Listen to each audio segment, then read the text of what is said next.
Bismillahirrahmanirrahim. Assalamualaikum warahmatullahi wabarakatuh.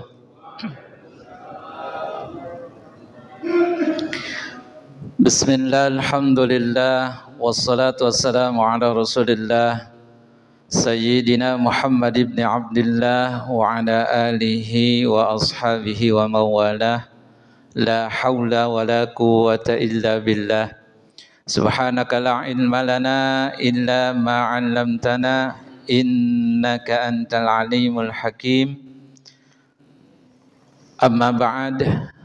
Segala puji milik Allah Subhanahu wa taala, tidak henti-hentinya, tidak bosan-bosannya. Mari Bapak Ibu kita sama-sama meningkatkan rasa syukur kita kepada Allah Subhanahu wa taala dengan terus kita meningkatkan keimanan kita, ibadah kita kepada Allah Subhanahu wa taala.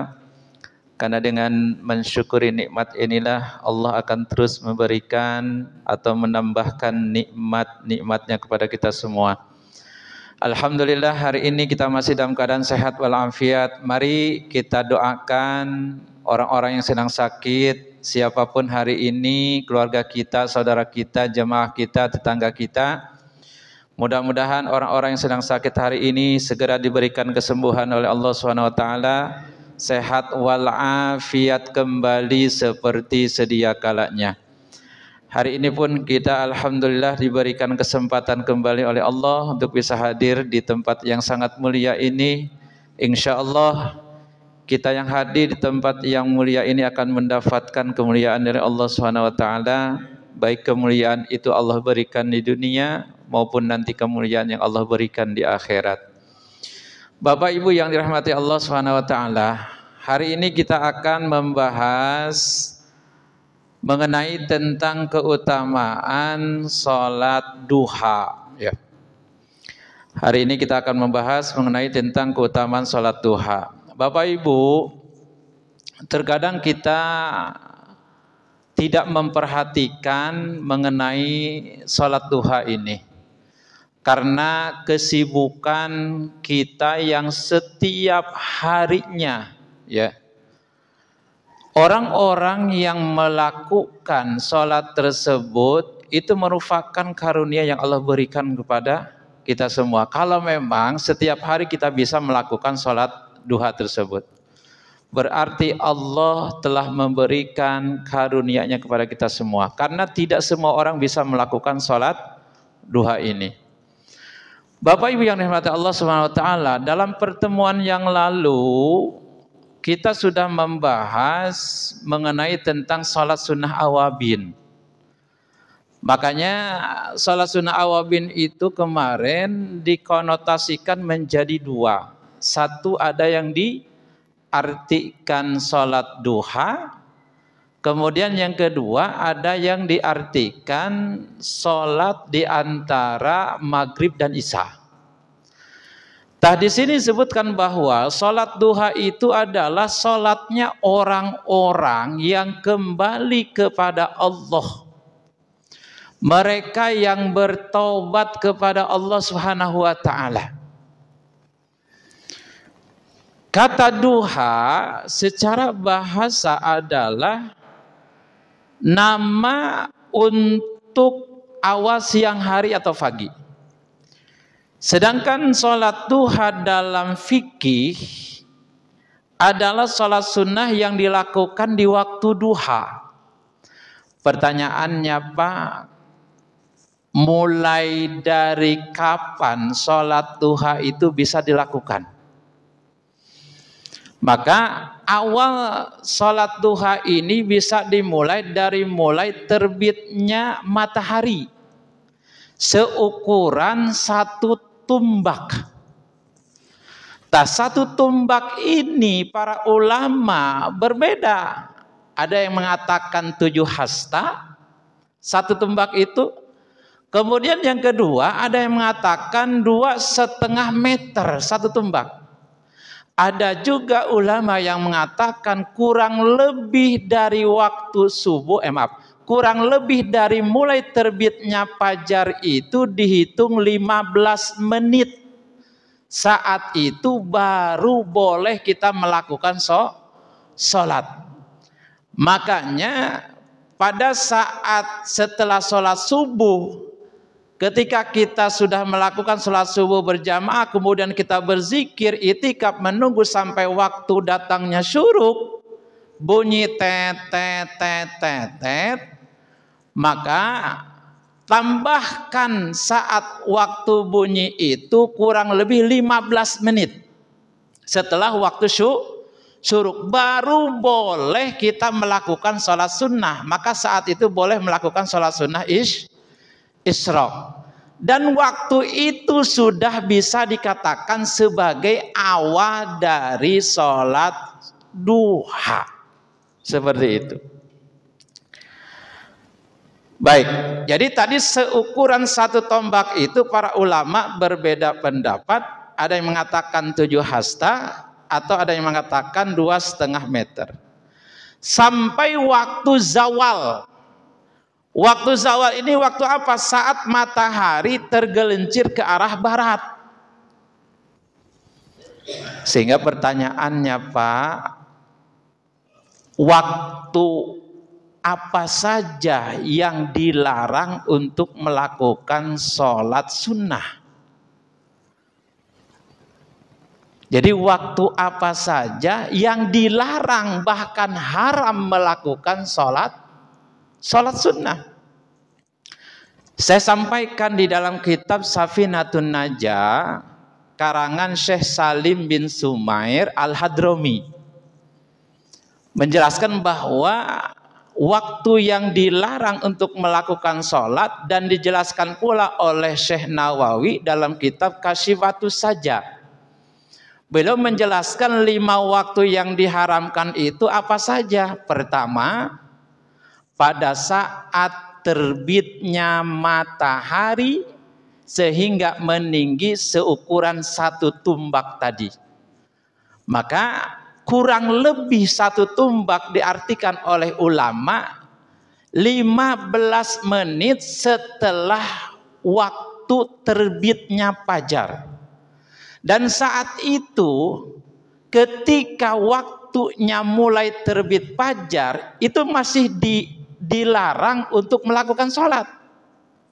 Jadi intinya harus menunggu dulu, menambah waktu sampai 15 menit. Setelah waktu di sini ada waktu syuruk, kan bunyi itu tet tet tet tet tet, maka saat itu masih belum diperbolehkan untuk sholat. Tambahkan waktu hingga 15 menit, baru itu diperbolehkan untuk melakukan sholat sunnah. Yang kedua, waktu yang dilarang untuk melakukan sholat sunnah itu ketika waktu istiwa. Jadi ketika waktu istiwa itu pada saat pas matahari berada di atas kepala. Jadi sekali lagi, sholat yang diharamkan yang kedua itu waktunya pada saat waktu istiwa. Waktu istiwa itu pada saat posisi matahari pas di atas kepala. Dan waktu istiwa ini terkadang sangat cepat, ya. Jadi waktu istiwa ini sangat cepat sekali. Selain pada hari Jumat, awas. Kalau hari Jumat itu diperbolehkan, walaupun kita sholat saat itu waktunya waktu istiwa. Jadi ketika di hari Jumat itu diperbolehkan, selain di hari Jumat tidak boleh. Misalkan Bapak hari Jumat menunggu datangnya azan Jumat, terus sholat mutlak, misalkan sholat mutlak terus dilakukan. Walaupun saat itu pas terjadi waktu istiwa di hari Jumat, maka itu diperbolehkan. Tapi selain di waktu Jumat tidak boleh. Ini waktu yang kedua yang dilarang untuk sholat. Kemudian waktu yang ketiga dilarang untuk sholat itu ketika terjadinya matahari kekuning-kuningan. Berarti mau masuknya waktu sholat maghrib. Jadi ketika terjadinya matahari kuningan atau mega kuning saat itu mau masuknya waktu sholat maghrib. Maka ketika terjadinya matahari kekuning-kuningan, maka saat itu kita dilarang untuk melakukan sholat sunnah. Kemudian yang keempat, 3 waktu ini sesuai dengan hadis Nabi, ya, riwayat Imam Muslim. Jadi kata Nabi 3 waktu yang tidak boleh dilakukan untuk melakukan sholat sunnah, bahkan untuk menguburkan jenazah pun tidak boleh.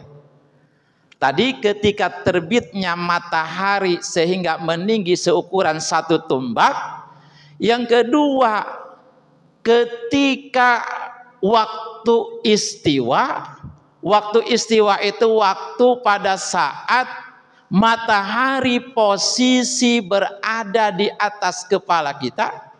Kemudian waktu yang ketiga pada saat matahari kekuning-kuningan di saat mau masuknya waktu sholat maghrib. Bahkan untuk menguburkan jenazah pun kata Nabi dilarang dan tidak boleh. Yang keempat, waktu yang dilarang untuk melakukan sholat sunnah itu setelah sholat subuh.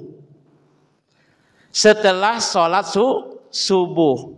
Sholat subuh yang dilakukan secara adaan. Secara adaan itu apa? Tepat pada waktunya. Ini berlaku bagi orang yang sholatnya itu sholat adaan. Sholat yang dilakukan pada tepat waktunya. Pertanyaannya, Pak, saya bangun subuhnya 5:30. Terus gimana? Ya udah, pada saat Bapak Ibu bangun 5:30 karena kesiangan, saat itu ambil air wudhu dan sholat wajib saat itu.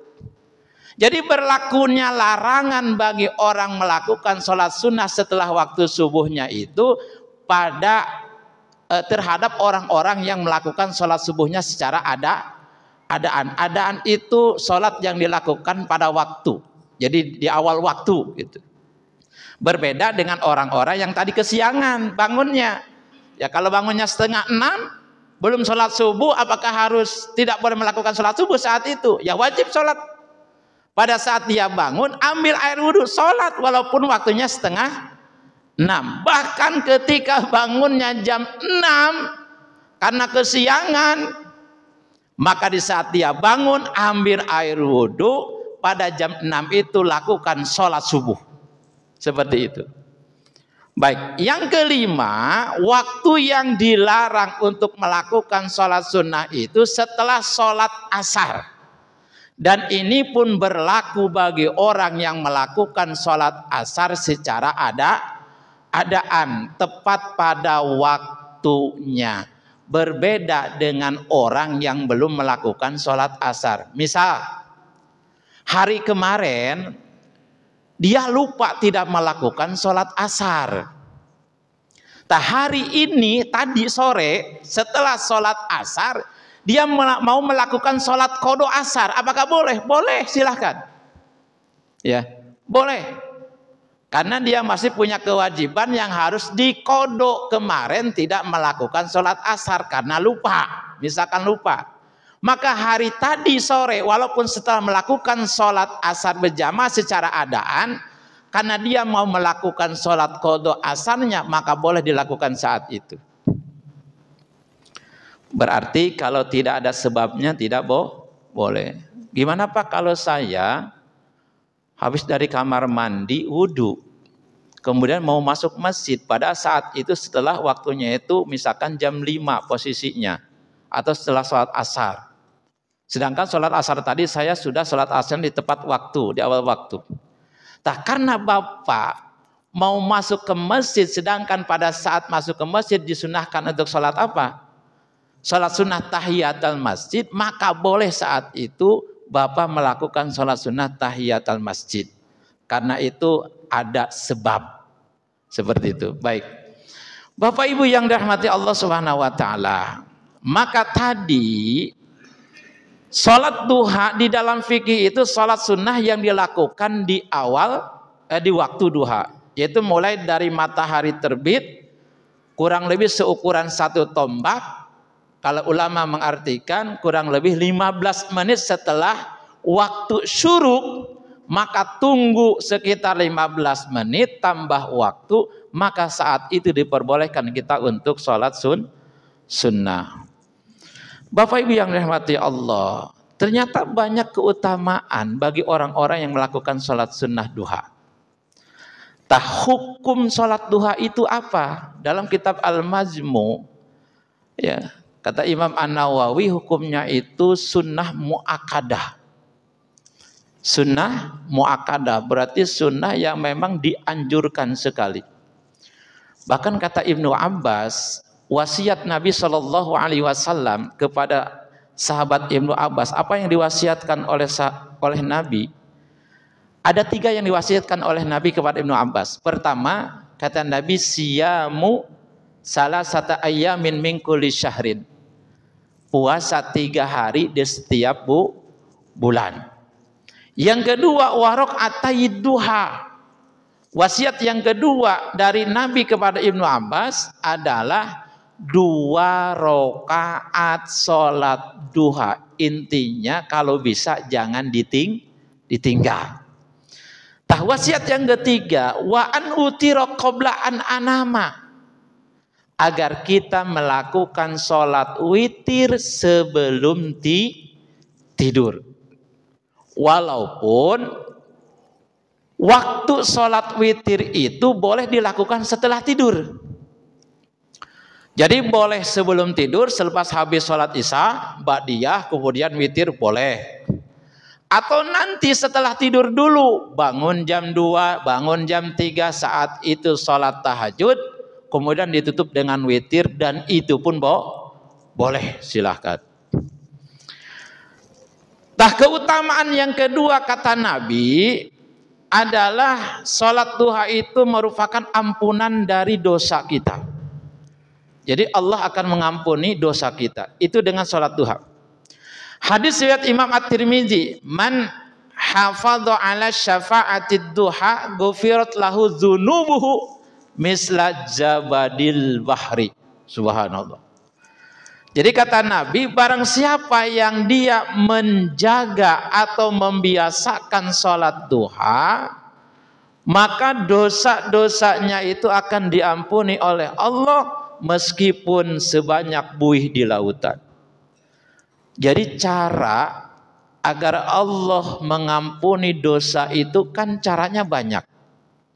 Dengan sholat duha 2 rakaat saja itu bisa menyebabkan dosa kita terampuni. Dengan memperbanyak istighfar kepada Allah, maka itu pun sebab dosa kita akan terampuni. Kemudian dengan apa lagi?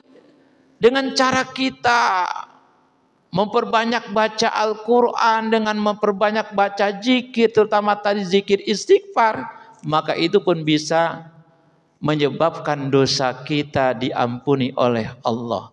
Jadi caranya itu banyak.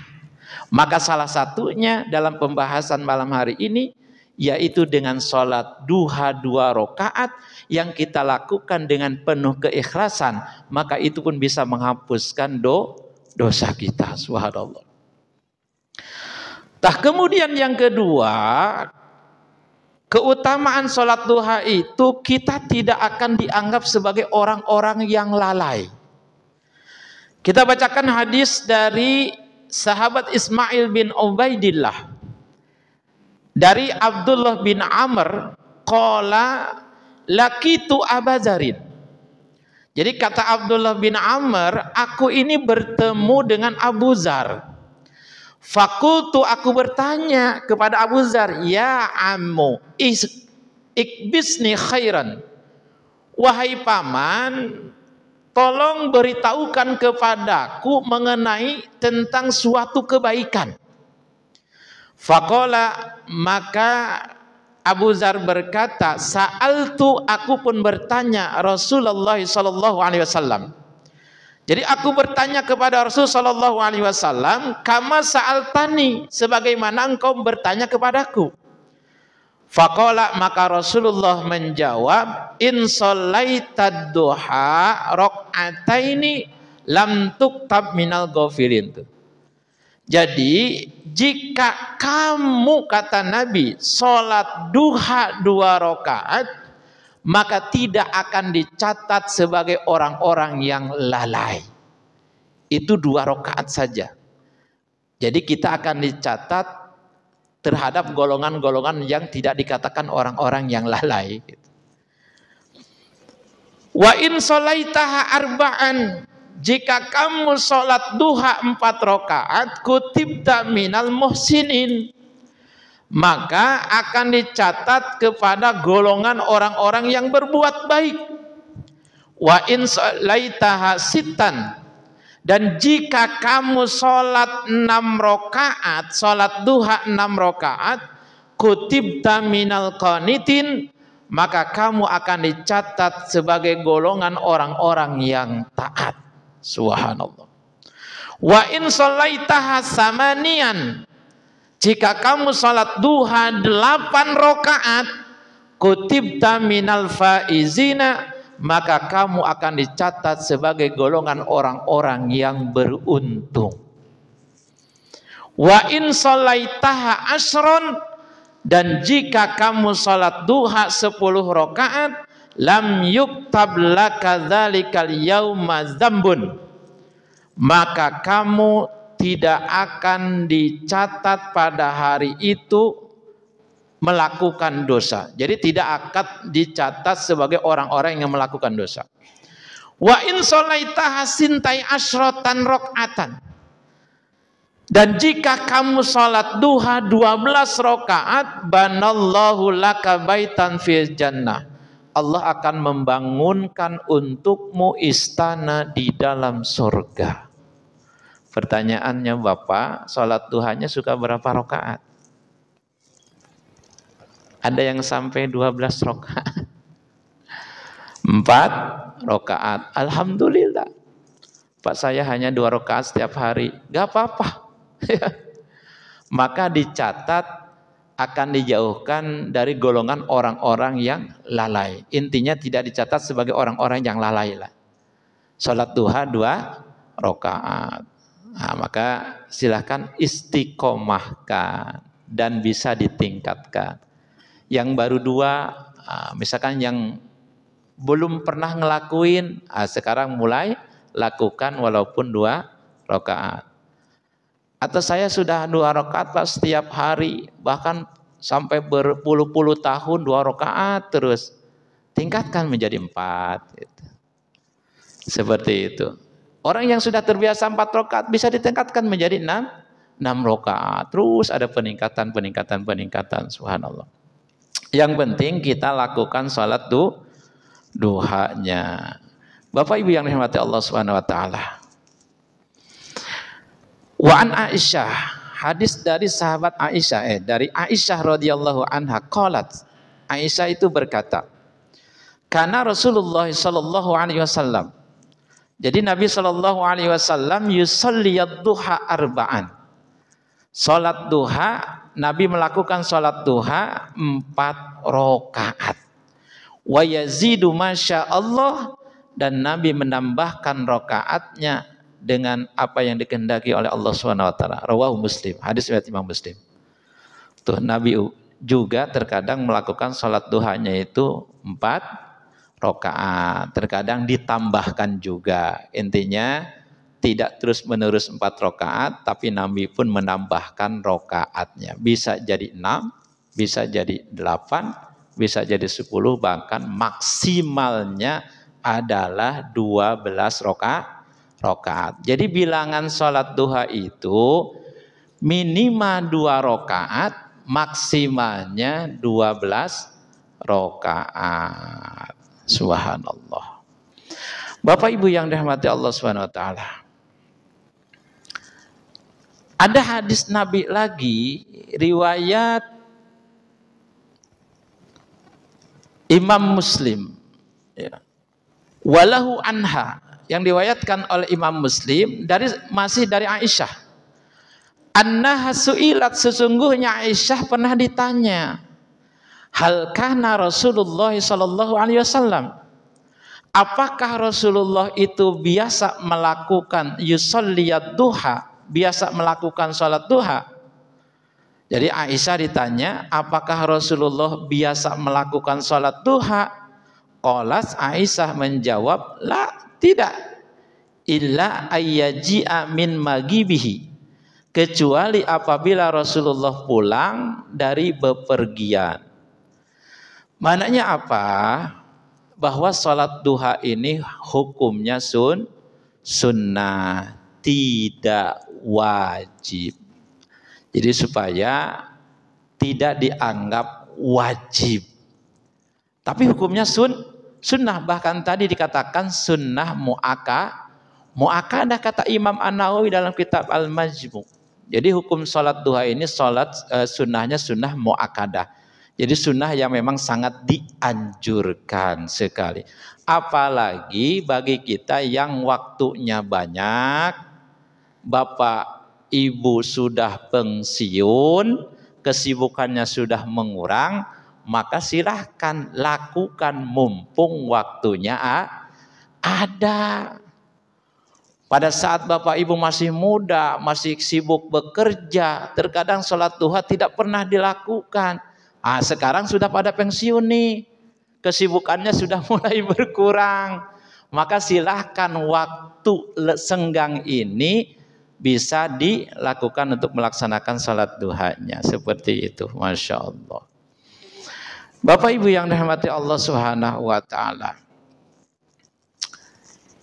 inilah ya mengenai tentang penjelasan salat duha. Jadi sekali lagi, waktu salat duha itu dimulai pada terbitnya matahari seukuran satu tumbak. Maka saat itu sekitar 15 menit maka diperbolehkan kita untuk melaksanakan sholat sunnah. Makanya nanti pada saat bunyi waktu syuruk, silahkan tambahkan waktunya kurang lebih 15 menit. Jangan dipaskan saat itu bunyi waktu syuruk tet-tet, langsung kita melakukan sholat sunnah. Khawatir dan takutnya tadi termasuk waktu yang dilarang untuk melakukan sholat sunnah seperti itu. Baik, terima kasih Bapak Ibu yang dapat saya sampaikan. Mudah-mudahan bermanfaat. Sebelum saya tutup, silahkan Bapak Ibu ada yang mau bertanya, silahkan untuk bertanya. Mangga, Pak Jim. Waalaikumsalam warahmatullahi wabarakatuh. Apakah salat subuh itu merupakan pembuka salat duha? Salat subuh itu pembuka salat duha. Dan ada satu hadis Bukhari Muslim itu menyebutkan bahwa setelah salat subuh tidak ada salat lain sampai matahari terbit, dan tidak ada sholat sesudah asar sampai matahari terbit. Itu hadis riwayat Bukhari Muslim. Baik. Syekh Zainuddin Al-Malibari dalam kitab Fathul Mu'in itu menjelaskan begini. Menjelaskan ketika memberikan penjelasan kesunahan terhadap sholat sunnah duha. Ada perkataan Ibnu Abbas. Qala Ibnu Abbas, sholatul isyraqi sholatud duha. Jadi kata Ibnu Abbas dalam riwayatnya beliau mengatakan sholat isyraq itu disebut juga dengan sholat duha. Berarti awal dari sholat duha tadi yang boleh kita lakukan saat itu. Bapak dari habis subuh mendengarkan taklim atau misalkan baca Quran, zikir sampai datang waktu syuruk. Maka tadi menambah waktu kurang lebih 15 menit dari waktu syuruknya baru boleh melakukan sholat isyraq. Nah, setelah ditambahkan kurang lebih seukuran 1 tumbak 15 menit, maka boleh kita melakukan sholat sunnah. Dan bapak yang ada di masjid lakukan sholat sunnah isyraq. Bagi bapak yang tidak di masjid, misalkan di rumah, kemudian mau pergi bekerja jam 7, udah bapak lakukan saja sholat duha saat itu pada awal waktunya. Walaupun memang ada waktu yang lebih utama sholat duha itu dilakukan. Maka dalam istilah fikih itu ada rumus. Ya, rumus itu yaitu seperempat siang itu ada sholat subuh, seperempat siang ada sholat duha, seperempat siang ada sholat asar, seperempat siang ada sholat maghrib. Maka yang lebih utama sholat duha itu dilakukan kurang lebih dalam hadis Nabi pada saat kaki anak-anak unta itu merasakan panas karena teriknya matahari. Sekitar jam 9 pagi. Itu waktu utama untuk melakukan sholat duha. Tadi pada awal sholat duha itu dimulai dari terbitnya matahari hingga meninggi seukuran 1 tumbak, yang saat itu waktunya untuk melakukan sholat isyraq, maka itu pun sudah dikatakan awal waktu sholat duha. Apalagi tadi ada perkataan dari sahabat Ibnu Abbas bahwa sholat isyraq itu disebut juga dengan sholat duha, seperti itu Pak Haji. Bisa dipahami Pak Haji? Baik. Ada lagi? Silakan. Mangga? Ada yang mau tanya? Mangga Bapak.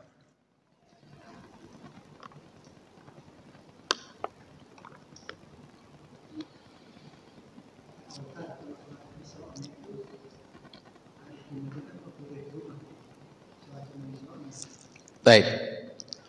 Kata ulama sholat isyraq itu dilakukan di masjid. Di saat Bapak habis sholat subuh tidak pergi. Saat itu duduk, berzikir, baca Quran, apa saja. Ya. Sampai datang waktu isyraq, sholat 2 rakaat, maka dikatakan orang tersebut seperti melakukan haji dan umroh tamatan. Jadi dilakukannya di masjid. Nah, kalau Bapak yang ada di rumah, habis subuh pulang ke rumah, saat itu misalkan datang waktu isyraq, udah sholat duha saja, boleh. Ya, karena itu sudah mulai waktunya sholat duha. Apalagi Bapak yang masih bekerja, ya, sebelum berangkat itu Bapak sholat dulu, sholat duhanya di rumah. Nah, terkadang di kantor kan tidak sempat untuk bisa melakukan sholat duha. Ya udah sebelum berangkat Bapak sholat duha dulu.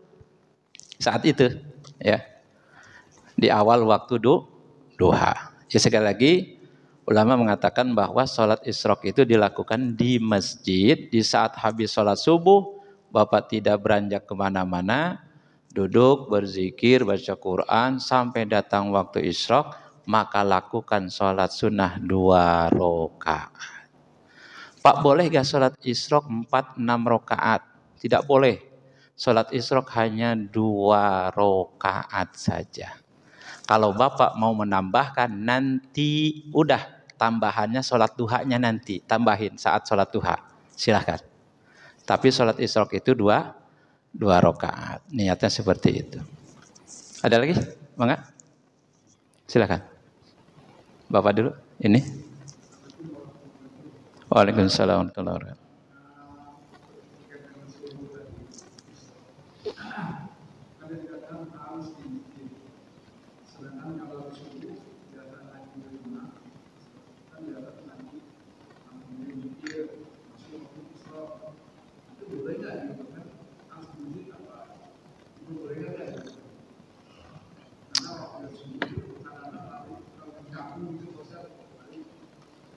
Ya, kalau di rumah udah sholat duha aja niatnya. Karena memang sholat isyraq itu harus di masjid. Setelah sholat subuh tidak beranjak kemana-mana, diam di masjid, itikaf sampai datang waktu syuruk tadi. Ya, sampai matahari meninggi seukuran 1 tombak, kurang lebih ditambah 15 menit dari waktu datangnya syuruk. Seperti itu Pak. Kalau mau di rumah ya udah sholat duha aja. Berarti itu dilakukannya di awal waktu duha. Jadi awal banget. Memang yang lebih utama tadi sekitar jam 9-an pagi. Itu lebih utama waktu sholat duha. Kalau memang tidak bisa jam 9 ya udah tadi. Kalau kita masih bekerja, udah pas bisanya itu sebelum berangkat sholat duha dulu. Seperti itu. Mengenai pahala, itu urusan Allah. Nah, kalau kita kerjakan tadi, kan keutamaannya bisa apa? Menjadi ampunan dosa, tidak dianggap sebagai orang-orang yang lalai, seperti itu. Kalau untuk pahala, insya Allah sama saja. Cuman beda waktunya saja, antara utama dan lebih utama.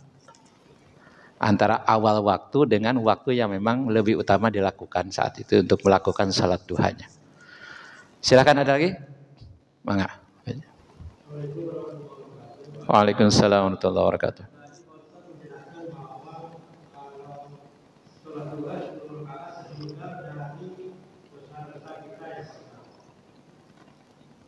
Kalau misalkan kita berbuat dosa, apakah kita dihapus begitu aja disebabkan karena sudah sholat sebelum rakaat di sholat dua?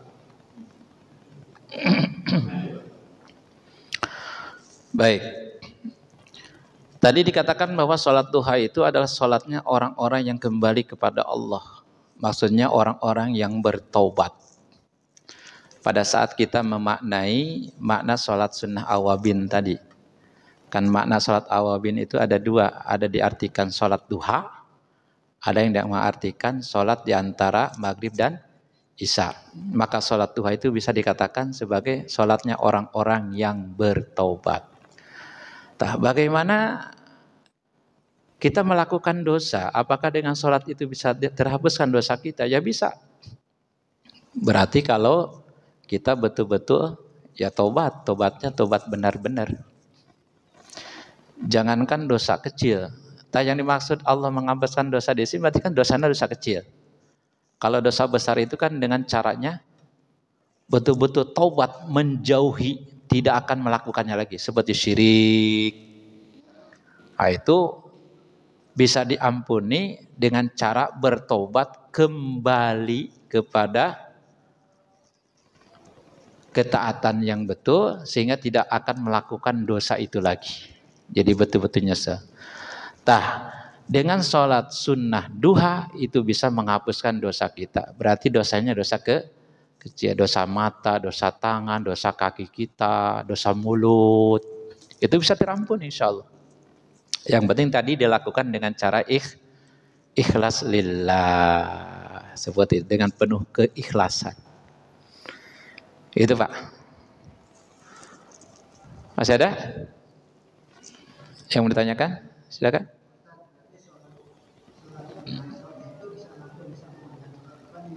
Bisa? Bisa. Karena itu sudah mulai awal salat duha. Maka tadi kalau mau ditambah dengan salat duhanya. Karena bilangan salat isyraq itu hanya 2 rakaat, tidak usah lebih. Seperti itu. Kalau mau menambah berarti dengan salat duha. Seperti itu, Pak ya. Baik, Bapak Ibu yang dirahmati Allah Subhanahu wa taala, karena waktu Isya sebentar lagi akan masuk. Mudah-mudahan apa yang kita bahas tadi insya Allah menambah ilmu bagi kita semua. Yang paling penting adalah bagaimana kita mengimplementasikan dalam kehidupan kita sehari-hari. Silahkan amalkan. Yang paling penting kita bisa mengamalkan sholat duha tersebut. Setiap hari kita lakukan. Walaupun hanya 2 rakaat saja, seperti itu. Mudah-mudahan Allah terus memberikan kekuatan taufik dan hidayah kepada kita semua agar kita tetap konsisten di dalam melakukan ketaatan dan ibadah kita kepada Allah. Kita tutup dengan doa kifaratul majlis. Subhanakallahumma bihamdika asyhadu an la ilaha illa anta astaghfiruka wa atubu ilaik. Wassalamualaikum warahmatullahi wabarakatuh.